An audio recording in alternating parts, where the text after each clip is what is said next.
Et puis avant de refermer les portes de ce journal, retour à l'actualité en Côte d'Ivoire. 3 nouveaux ambassadeurs sont en Côte d'Ivoire. Les ambassadeurs de Corée du Sud et du Mali ont présenté ce mardi leur lettre de créance au président de la République Alassane Ouattara. Ces diplomates ont dit leur volonté de contribuer au renforcement des relations entre la Côte d'Ivoire et leurs pays respectifs. Le compte-rendu d'Awa Touré.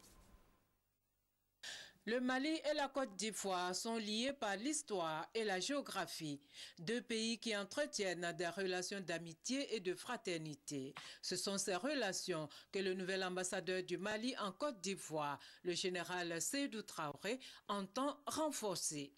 Le général Seydou Traoré a présenté ses lettres de créance ce mercredi au président de la République Alassane Ouattara. Le diplomate malien s'est réjoui de la fin de la crise en Côte d'Ivoire. C'est effectivement un grand honneur pour moi de pouvoir participer au resserrement des liens d'amitié et de fraternité qui existent si heureusement entre la Côte d'Ivoire et le Mali. Permettez-moi de profiter de votre micro pour remercier très respectueusement son Excellence le président Alassane Ouattara et son gouvernement et tout le peuple ivoirien pour l'accueil dont je suis l'objet depuis que je suis ici à Abidjan. Je voudrais aussi par la même occasion remercier très sincèrement l'ensemble des autorités ivoiriennes, le peuple ivoirien pour l'hospitalité et l'assistance multiforme dont la communauté malienne bénéficie ici en Côte d'Ivoire. Militaire de carrière, l'ambassadeur du Mali en Côte d'Ivoire est général de division. De 2005 à 2008, il a été chef d'état-major général des armées et de 2008 à nos jours, ambassadeur du Mali près la République du Burkina Faso et la République du Niger.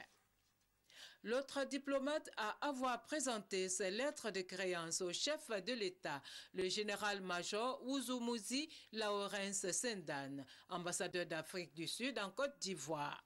Le diplomate sud-africain s'engage à renforcer la coopération qui existe entre la Côte d'Ivoire et l'Afrique du Sud. Le président vient de m'assurer que je dois me sentir comme chez moi et que je pourrais me comporter comme tout autre Ivoirien qui vit sur ce territoire.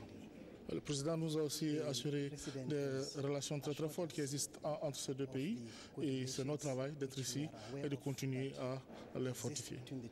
Ce jour a coïncidé avec un jour spécial à l'Afrique du Sud. En effet, nous avons célébré ce jour la journée des droits de l'homme que nous avons commémoré aussi à notre bureau ici à Abidjan.